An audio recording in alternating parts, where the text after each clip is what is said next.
I propose to discuss today the impact of our environmental and cultural variables on organization structure and style. The topic itself needs some clarifications, because when I am talking of the impact of environment and cultural variables on organization structure, it is my purpose to focus on the kind of impact it makes and the kind of changes it makes, and how organization structure would respond to environment and the cultural elements. One aspect of the socio-cultural variables has been discussed in the preceding lecture. In this one, the emphasis is on environment and structure of the organization. We shall be also looking at organizational style. Now, the word style here is somewhat different from the way it is used in the fashion world or the way it is used in day to day parlance. We will be looking at the kind of choices which the organization exercises in the conduct of its business. So, that is the organization style. For example, there is a certain way in which decision making will be undertaken in IIT Delhi, yet another way say in Delhi University. It does not make one superior to the other, but the styles are different. It is rooted in the fact that the statutes are different. It is also conditioned by the fact that the rules and regulations are different, and therefore, it follows that practices will be different. For example, in Delhi University, a head of a department has a statutory status. In IIT Delhi, the head does not have a statutory status. He holds headship on behalf of the director. Therefore, the responsibility of the department is really with the director, on whose behalf the head works. Now, again, these are different styles. In the context of IIT, since it is an institute, the style will be consistent with the functioning of an institute. Delhi University is a multi-faculty entity with a lot of affiliated units. There are several colleges which are run by trusts, and there is a certain funding pattern from the UGC and from what comes from the trust. Yet a degree will be on behalf of a university, and I do not want to get into too many nitty-gritties of that, but all that I am seeking to convey to you is the style of decision making in the two entities will be different, rooted in the causative factors which I just now mentioned.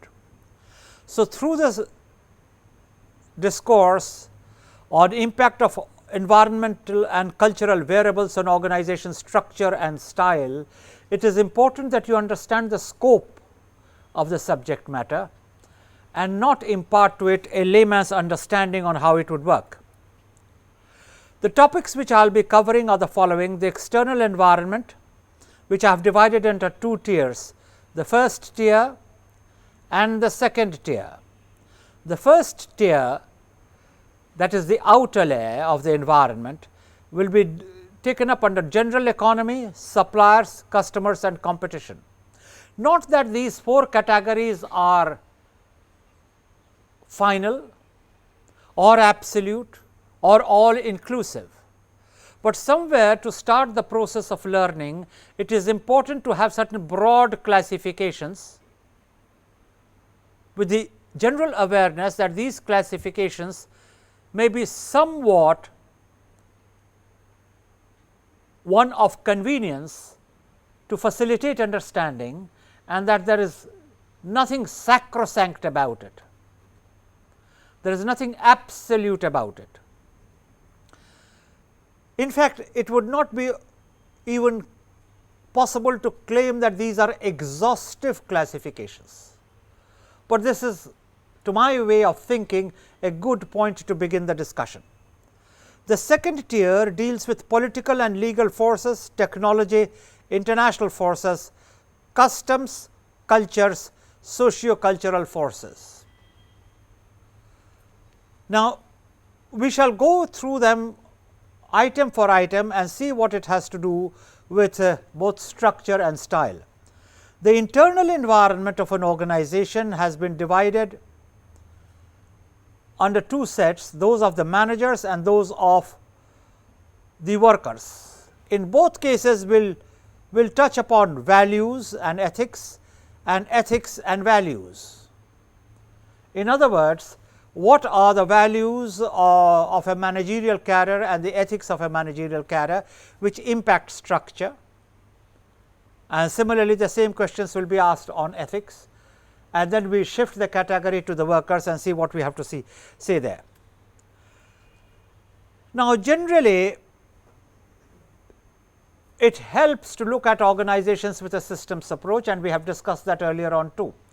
For the purposes of the present discussion, there is the general systems approach, there is the property of dynamic homeostasis, and there is a goal oriented growth. Now, the homeostasis, that the state of equilibrium, is also in a dynamic mode. In other words, it moves, it is not frozen. Goal oriented growth means growth is not just random, it must be directed towards the goal. The sort of difference between letting a hedge grow wild in all directions and pruning the hedge in a manner in which it has shape. So, if it is just growing without any sense of direction, it is not growth for our purposes. Yeah, technically it is possible to argue it is growth, but we are dealing with a specialized exploration. We are dealing with issues of organization management in the discipline of management. Therefore, the definition of growth is clear. It has to do with goal oriented growth.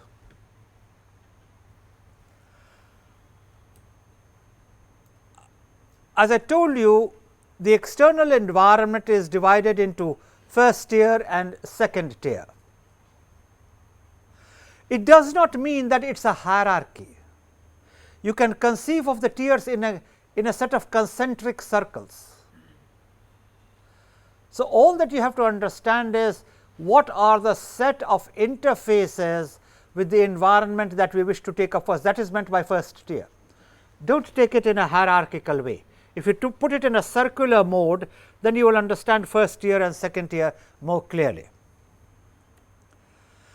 The first tier, as I have already briefed you, deals with general economy, suppliers, customers, competition. What do I mean by general economy? There is of course a definition, but before we get to that, my itemization of the second tier, which has already been done before, a quick walk through, and we shall talk of technology, customs, cultures, political, legal forces, international forces and socio-cultural forces. Now, what is meant by technology? And this is a very important word in organization management. We have to define technology, and technology is not just hardware, but it covers software, and more than the software, it also covers a method of doing work. There is a technology of lecture delivery, though there is no hardware of a lecture delivery. There is no software of a lecture delivery. A lecture would have a structure, the lecture would have a logic, the lecture would have a flow, the lecture must have clarity. Put that all together and that is the technology of the lecture method. So, we are using the word technology in a very wide sense. There is a correlation between technology and structure. The type of organizational forms which grow are determined very largely by the technological variable, and of course, there is an interaction of technology and culture.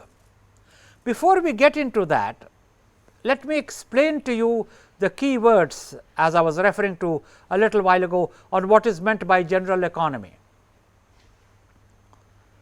You know, it is easy to go philosophical when you do not understand something, just as it is easy to go philosophical when you have a deep rooted understanding of something. So, that it is easy to go philosophical when you know plenty and when you know nothing.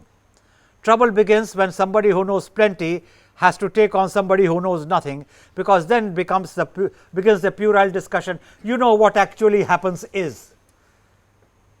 You have no idea what happens, but then you must talk for the sake of talking, and if you are conditioned to finding logic for the indefensible, then of course, you are invincible.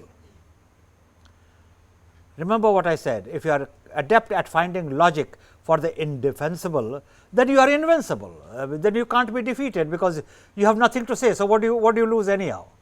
You just go on arguing. We are not talking of that category, we are talking of a category which seeks to understand what is actually the situation, and therein you must recognize that general economy will impact the organization very much in the same way in which you can't run faster than the train you are on. You may be an Olympic sprinter, but what can you do? You run from the last bogie of the train to the engine and you run back, but you are not covering any more distance than what the train is doing. Similarly, the organization cannot function any better than what the general economy is about.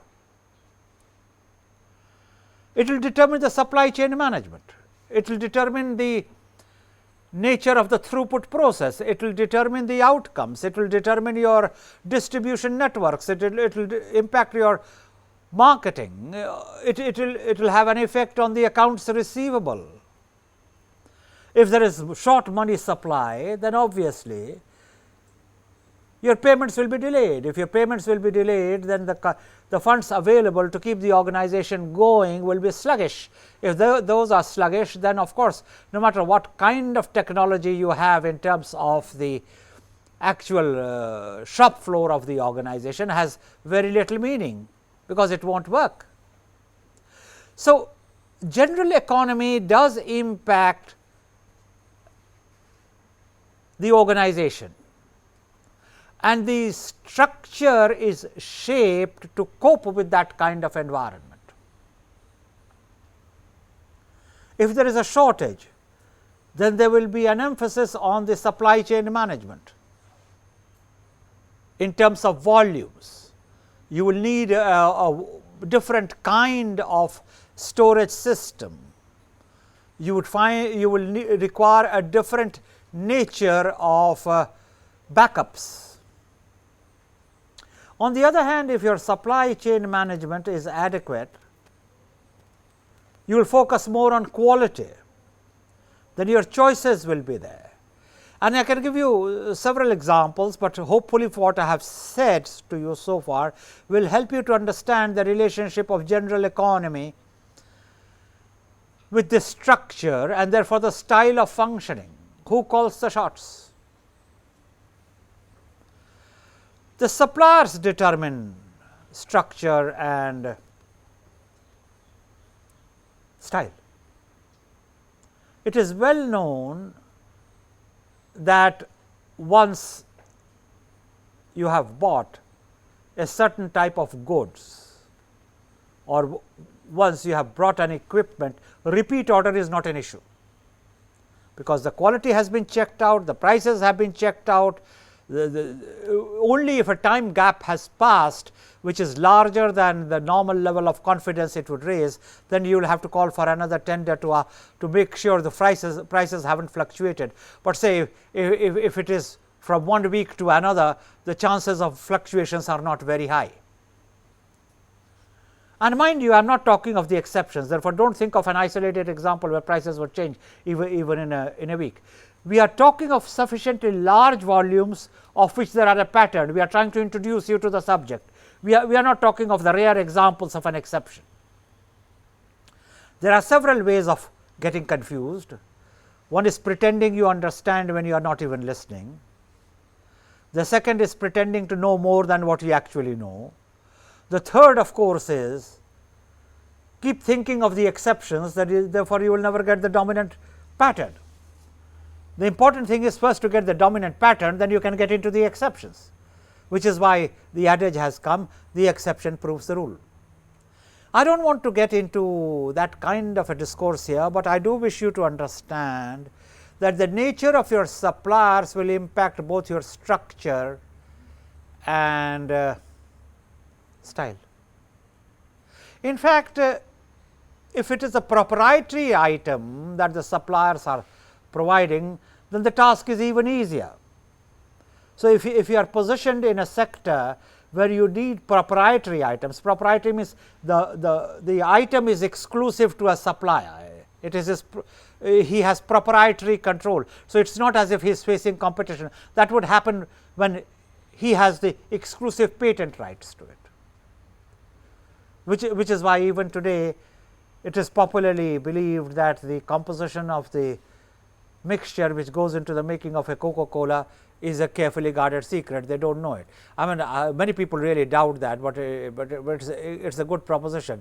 You have almost made it a proprietary item. Why almost? It is totally a proprietary item. Then you can do what you want with your prices. And of course, the dil may want more or your mind may want more, but the fact is you are ensuring that you create whipping up a demand, and I do not want to get into the marketing techniques, because that is also environmentally determined. There is something palpably amusing about pushing a good on dil mange more. And I had the interesting experience of listening to my good friend Mike Khanna, who was the CEO of Hindustan Thompson Associate, who coined that phrase as an adaptation of an international slogan in the Indian environment. It is not an Indian slogan. Coca-Cola had been using it elsewhere. What Hindustan Thompson Associates did was adapted it to Indian conditions, but that is another story. I do not want to get into that. You are pushing something in the domain of dil. This means do not reason about it, just be carried by the temptation. Therefore, any attempt to reason whether you should have Coca-Cola or not is something which a priori is ruled out. That is creating an environment. The proposition to get hold of is the style of the organization is to a certain extent and not exclusively impacted by the environment, be it at the supply side or be it at the marketing side. Therefore, again soon after suppliers we talk of customers. You adopt the style of the customers. If the customers are semi-idiotic, you better have a style which suits the semi-idiotic. Do not talk intellectual stuff to the semi-idiotic. You have to talk of some brand of illogic which the semi-idiotic finds very appealing, which is what explains the language of the advertisements. Hum mangta hai. Now, I will not name the product, because there is no point in reflecting on any product or any company adversely, but if anybody speaks that kind of a language, that is the kind of intellectual background. Nobody who knows anything about Hindi would say mangta hai, and it worked as a slogan. So, it is a question of what is the type of customer you are dealing with, which is a figure from the environment. Then of course, competition. The competition determines what is the style you adopt. because one person says it is official, the other person says what is there about official, we are the preferred. One organization says you come to us along with banking, we offer you coffee, tea, we take care of this, we take care of that. So, the rejoinder is pure banking, nothing else. It depends what appeals to you. The long and short of it is your level of cognitive refinement will determine what appeals to you.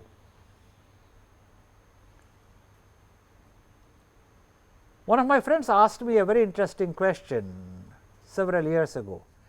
He said, "Doc, help me to understand, why do people giggle so much when they say, let us go and have a drink? Why can't they simply say, let us go and have a drink? Let us go yaar and let us have a drink." Why that extra pep? You may be just having whiskey, which has got nothing to do with any fuzz. If you are having an aerated drink, I could understand, and they keep laughing. There is nothing in alcohol which will tickle you. So, the culture is, if you go anticipating a good time.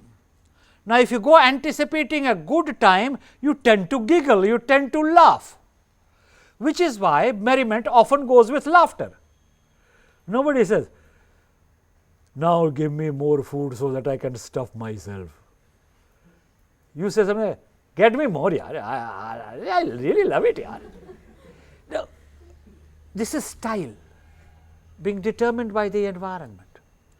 The important thing is, through the style you begin to analyze.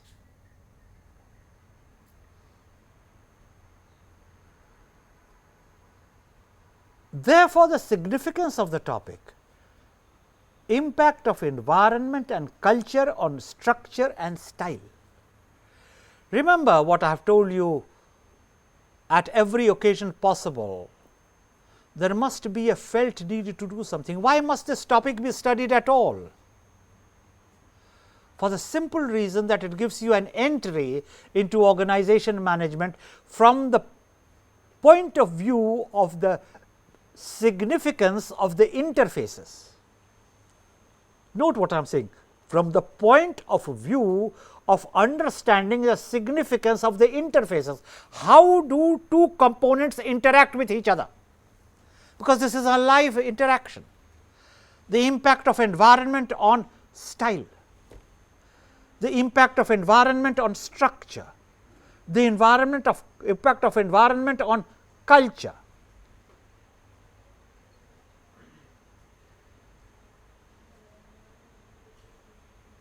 In certain cultural environments, it is dumb thing to say, no, whatever you may say, do not say no. Think about it, I will come back. Whereas, in another cultural environment, a no is a no. So, the way you do business is determined by the cultural factors.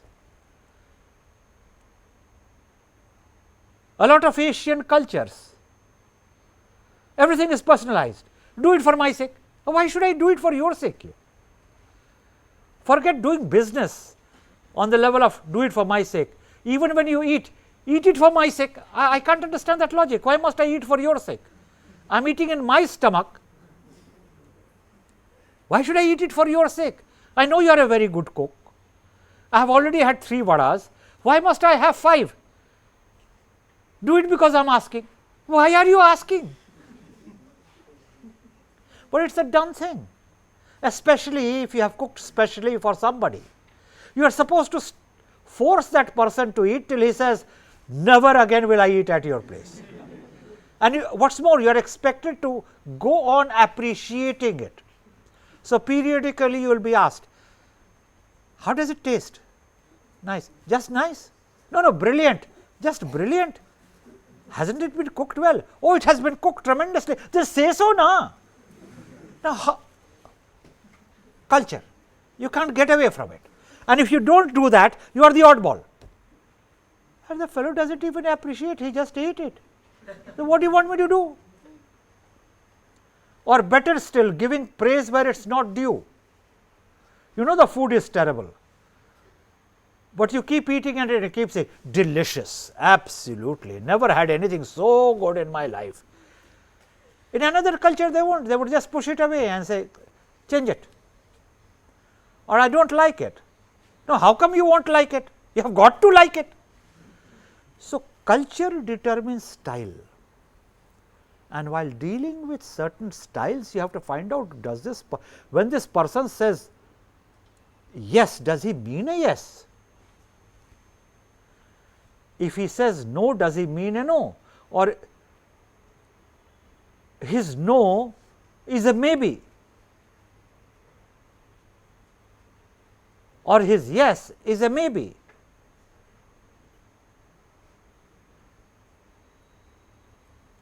You know the definition of a diplomat. When he says yes, he means maybe.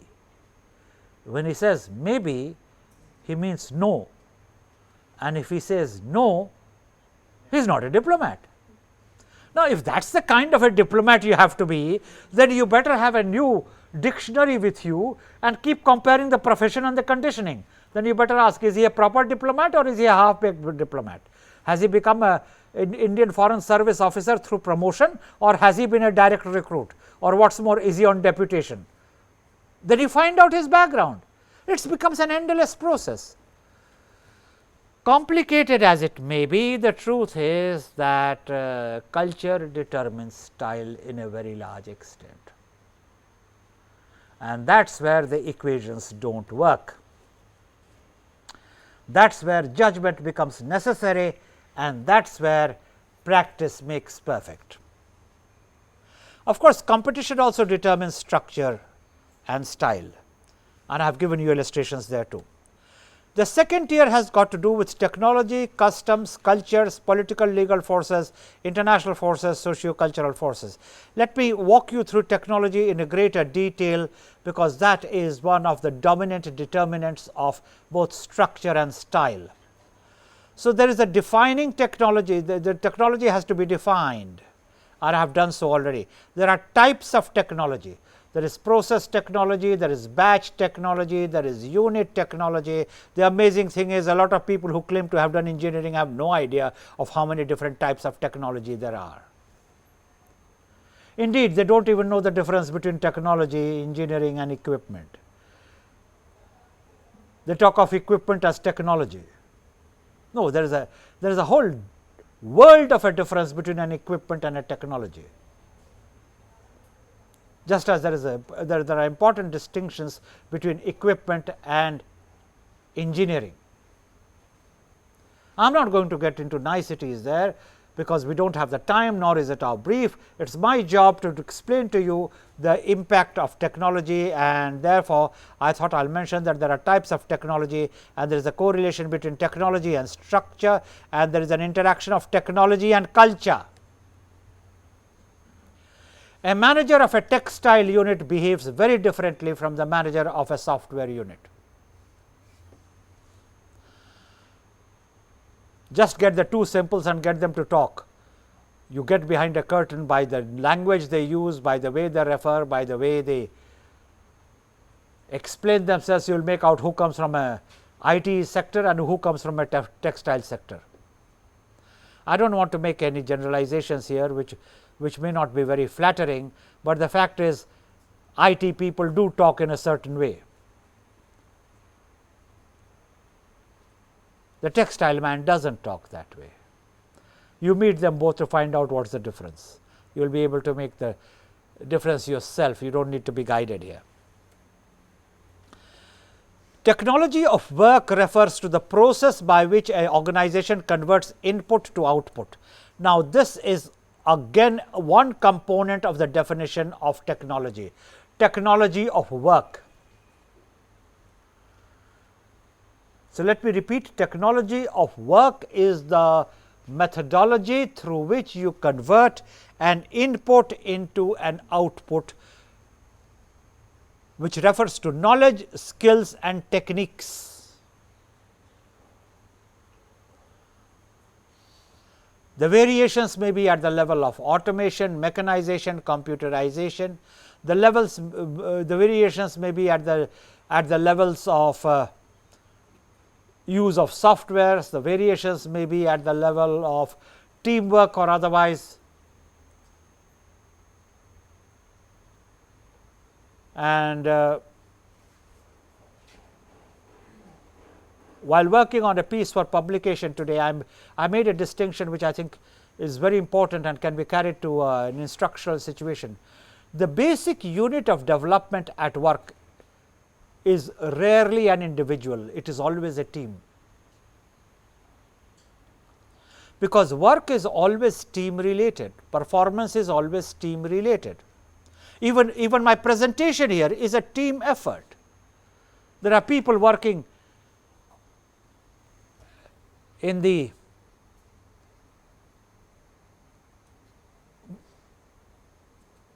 control room. There will be a system working for beaming it. So, there is a back office at work. Back office need not necessarily be technical, but it is a feeder. So, very often what you see may be important, but it is just one component. No work can ever be accomplished singly.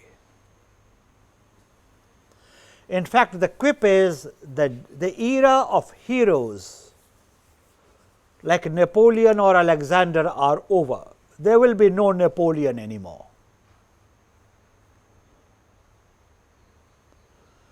So, the basic unit of reference is the team. It is another matter that the quality of the individuals who compose the team also give character to the team.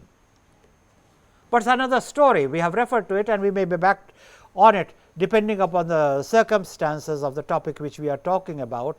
But technology of work refers to the process by which an organization converts input into outputs, and that has to do with knowledge, skills and techniques. And this is where, as I said, nothing matters but capability. Anything other than capability, ladies and gentlemen, is merely a good visiting card.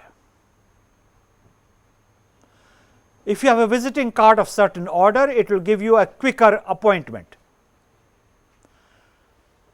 You may use your religion, you may be using a caste, you may be using a parentage, you may be using the old boys network, you may be arriving in a snazzy limousine, does not go very far. Usually people do not even see the kind of car you are getting out of, say, the guard, and the guard is not important in the conversation. And in most organizations you are dropped in the porch and then the car drives away. So, how does it matter whether you are arriving in a Merc or you are arriving in a Jalopy?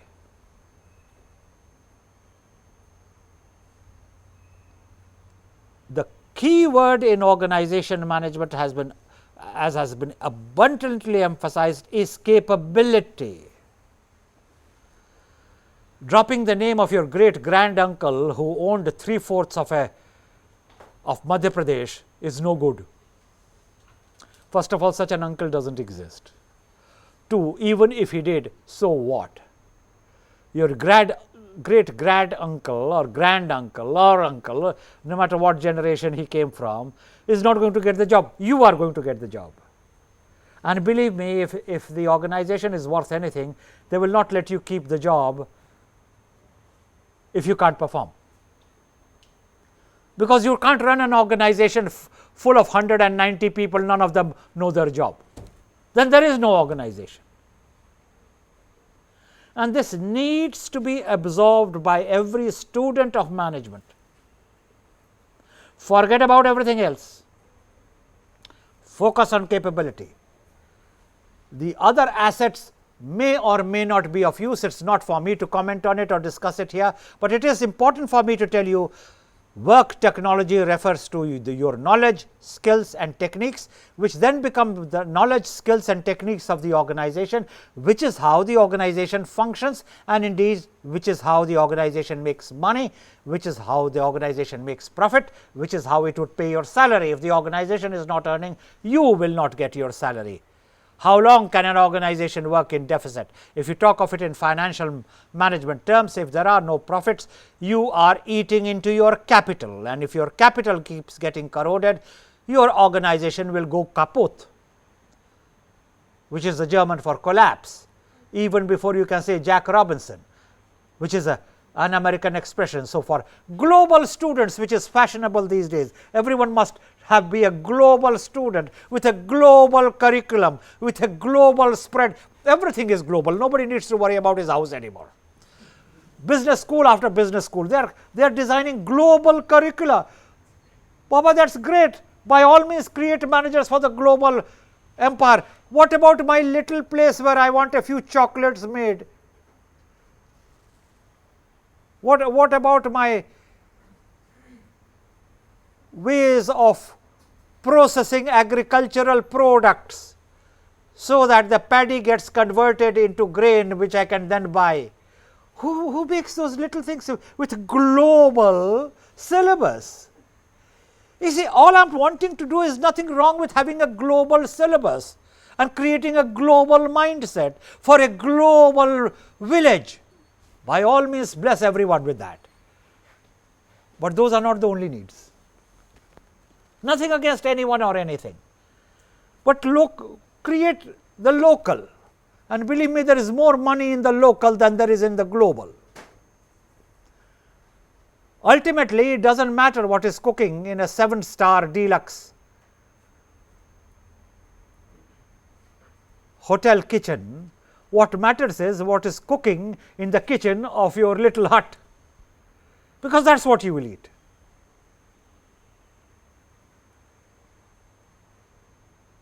One of the major dangers for sound managerial thinking is the power of cliches. You hear a thing so often that you start believing it. The classical example is the new millennium was ushered in 1 full year before it was due. And people were sitting off islands in Pacific watching the sunrise in the east to tell their descendants what it was to see the new millennium rise. The truth was the new millennium was not even rising, it was 1 year to go, because nothing begins in the 0 year. So, how can the new millennium begin in 2000? It would begin in 2001. A very simple fact which any son of a woman would know by simple statistical techniques, carried away by a whole slogan, new millennium is here, let us come and celebrate, chance of a lifetime. So, everyone was celebrating new millennium, downing whiskies, guzzling parties, sunrises, cruises, what have you, to discover new millennium was not born at all. That is the power of slogan mongering. It creates monkeys of all rational thinking, because it is so much around you that if you did not join the chorus, you are the oddball. That is the basic difference between a thinking person and an unthinking person. All that I am trying to tell you is, understand what moves management. Technology must be developed in conjunction with resources needed for capturing and retaining the customer. Therefore, it is not a question of whether you are high tech, medium tech, low tech, non tech. There are a lot of phrases about technology which I do not understand. Maybe it is my own illiteracy. You know, there is this appropriate technology and rural development. I just do not understand that expression. What is appropriate technology? My belief is any technology which survives is appropriate. How come only with rural development you want appropriate technology? Can you fly a spacecraft with inappropriate technology? Again, the power of words. Everyone uses it, so it gets legitimized. For villages and rural development, you need appropriate technology. Then pray somebody, please educate me what kind of technology you need to have to push a rocket beyond the stratosphere. Inappropriate technology. And I could give you plenty of examples where words which we use are such stirring examples of our inability to think.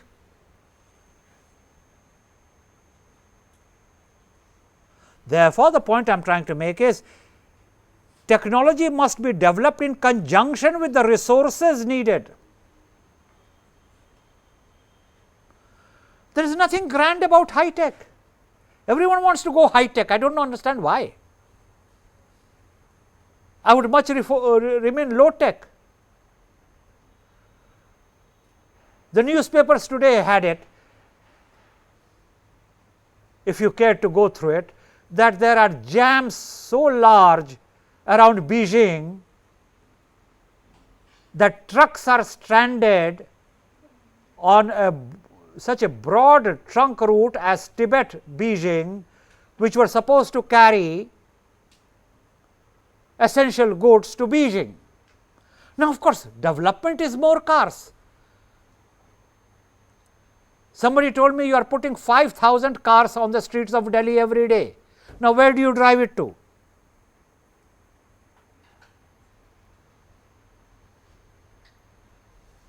They had a cartoon which dealt with, they called the fantasy of Einstein, where he was shown walking on the rooftop of cars, and this was several decades ago. That is there around the corner. All that I am trying to say is, what is so great about high tech? What is so great about more and more and more? Somewhere these paradigms of management will have to be revised in the context of what the customer needs. So, first you whip up the demand of the automobiles, then you choke the roads, then you start cutting down on the movement of the automobiles, and you say you cannot enter. Then why were you permitting the promotion of automobiles? I spent my life saving trying to get that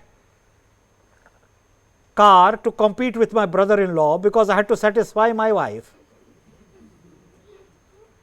And now that I have brought it, you say you can't drive it into Connaught Place, it is legally barred. So, what am I supposed to do with this toy? Take it home, enjoy it.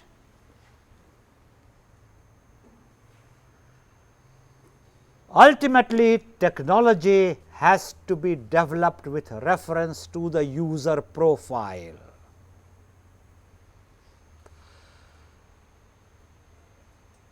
Something may be a technological delight and a utility disaster. Not many people would agree with that statement if they did not have a clear-cut notion on technology. But remember, we are talking of the impact of environment and culture on structure and style, and we are trying to define technology which determines organizational culture and which determines organizational style. Therefore, the only technology which is worth being adopted, bought, adapted, integrated into organization is which is consistent with the organizational needs. Anything else is going to throw things out of gear. The role of organizational technology: inputs, transformation, outputs. The inputs are people, materials, equipment, money, plant and facility.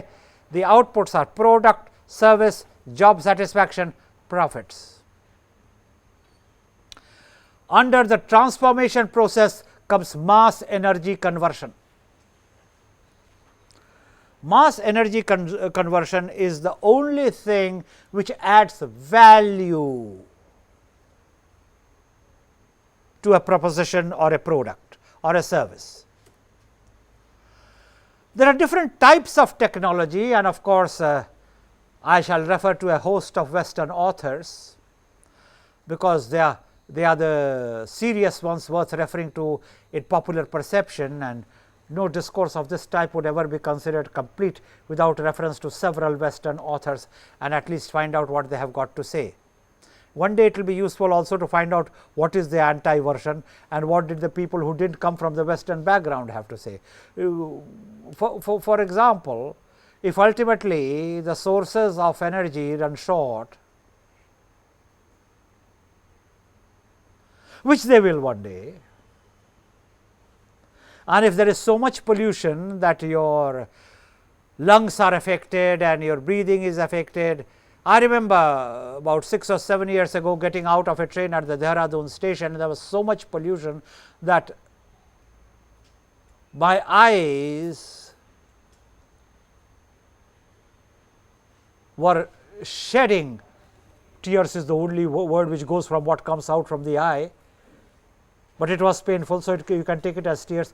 There was so much pollution just as you exited the station that your eyes were burning, and they all came for overused engines of 3-wheelers, till it reached a point when they had to do something about it. What is the point I am trying to make? There is a non-Western view on technology also, and I am not suggesting a warfare between one region of the world to another. It is just a caption. There are many people even from the West who have seen technology as the problem. Take Jacques Ellul, for example, an outstanding French scholar, who said the problem is the technology itself. Now, that will be called a non-Western view, because the dominant version originating from there would see a lot of virtue in technology. So, let us not get lost in semantic wars. So long as you understand where this presentation is coming from, and so long as you understand where it is headed, let us look at what some of the people have got to say. Based on the works of Thompson and Perot, there are 3 kinds of technologies. They are mediating technologies, long link technologies, and intensive technologies. Their categorization is based on task interdependence, identifying low, medium, and high level of interdependence needed to perform tasks. Let us look at each one of them. What is a mediating technology? Mediating technology is one which deals with low interdependence, which is to say that different parts of the whole organization are relatively independent of each other. Remember my presentation of the organization structure, where I tried to show to you that in a mixed matrix form of organization, you may have one division looking like a pyramid, another division looking like a project form, another division like a collegian form, and there will be linking pins. Clearly, each of the divisions is broadly related to each other, but functions in a style which is independent of each other. For example, as I explained to you, a marketing division will not function in the same way as an audit division. If it does, God help you. And an audit division will presumably not work in the same way as R&D division. So, the structures will be different. So, therein you have the use of the word that is called mediating technologies. Low interdependence, which is to say that different parts of the whole organization are relatively independent of each other. Few demands are placed on coordination of the parts, cooperative decision making, and the like. This type of technology is best suited for bureaucratic structures and high standardization as the dominant integrator. In other words, the organization pulls together because of rules, regulations, processes, which makes it a bureaucratic organization. Remember our discussion on what is bureaucratic. Again, while listening to these presentations, You cannot understand them in silos. The concepts explained in the preceding sessions will be used as the bedrock of explaining this. So, you have to take it as a full package. Clearly, for this kind of presentation, mediating technology of instruction is not of great use, because there is high degree of interdependence. The concepts are being borrowed from one lecture to another. But whereas, if each lecture were to be a standalone lecture, then you could say the lecture method of presentation in this particular domain is mediating. So, the integration of an organization where you have high degree of independence and relatively lower degree of interdependence would require a bureaucratic structure, would require standardization of a higher order, and these two will be the dominant integrators. The long linked technologies, this is characterized by moderate interdependence, technologies with sequential interdependence, and typified say by an auto assembly plant or a school of cafeterias or school cafeterias. Because these technologies demand coordination amongst the parts, management needs to plan ahead. Let us go back to the previous slide. For mediating technology, the organizational style would be bureaucratic. That is the correlation which I wish you to understand. This has got nothing to do with the kind of blouse you wear and the kind of shirt you wear and how is it styled. No, it has got nothing to do with whether your trousers goes down to your ankle or stop 3/4 of the way or half the way, or where do they stop. We are talking of organizational style, and a mediating technology creates a bureaucratic style. Remember what I said right at the beginning of the session. Similarly, for a long linked technologies, these technologies demand coordination amongst parts, management needs to plan ahead. A bureaucratic structure with planning is best suited for technology. So, bureaucratic structure is back, but planning is the dominant component of that package. To use long linked technologies, you need an organizational style which has planning at its core. You can't say, I will think about it when the time comes, let us cross the bridge when it comes, I do not know, one step at a time, I do not look at the future, do not hassle me, I do not believe in planning. Well, then my advice is, do not go in for long linked technologies. Thus, if you are so bindas, as you do not know at 4 o'clock in the evening what you would want to do at 7 o'clock in the evening, in terms of whether you would want to go to a movie, or you would want to go to a theater, or you would want to go for a walk, or you would want to go for a restaurant, or you would want to just call on a friend and you still want to chill, well then good luck to you. This style does not suit you, and it will not go very far either, because to have a steady support system for whatever you wish to do, you must have a steady planning system. You violate that, you violate it at your own cost. Intensive technologies are reciprocal interdependency. This has very high degree of interdependence, has the greatest amount of task interdependency. It does not move till it receives the input, and of course, it is not satisfied till it passes on the impact. It makes the greatest demand on managerial decision making of communication and control. Therefore, the style will be of communication and control, keep everyone in the loop, because what is happening at one end will be impacting what is happening at another end. Examples of organization using this kind of technology includes construction firms, mental health clinics, hospitals, and more. The technology which the anesthesiologist or the anesthetist uses is central to the kind of technology which the surgeon is going to use, and there is total interdependency. If the anesthetist is not at work in a correct sense. The operation itself will be a disaster. Therefore, you need high degree of coordination.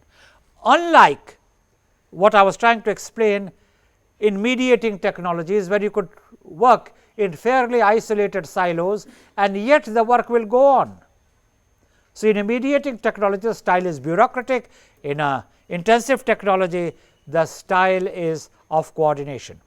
I shall pick up the presentation with Thompson's classification by task interdependence in a while.